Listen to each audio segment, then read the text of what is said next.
हरि ओम।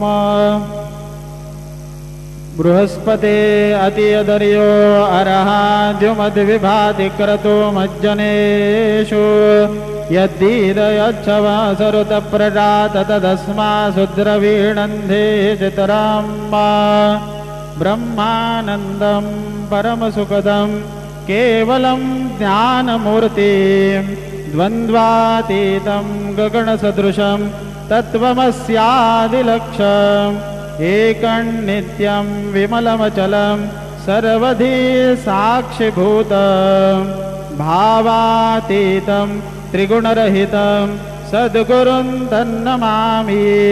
गुरुर्ब्रह्मा गुरुर्विष्णुः गुरुर्देवो महेश्वरः गुरुः साक्षात् परब्रह्म तस्मै श्रीगुरवे नमः।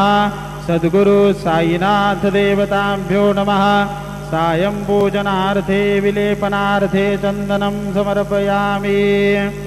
त्वां गन्धर्वा अखनग्गुस्त्वामिन्द्रस्वां बृहस्पतिः त्वामोषधे सोमो राजा विद्वान्यक्ष्मादमुच्यता।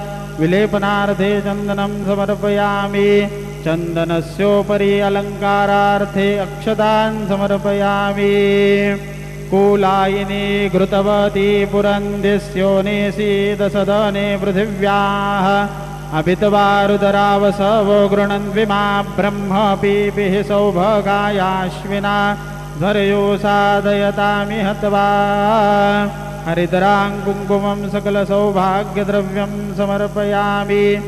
माल्यादीनि सुगन्धीनि मालत्यादीनि वै प्रभो मया ऋतानि पूजार्थं पुष्पाणि प्रतिगृह्यताम्।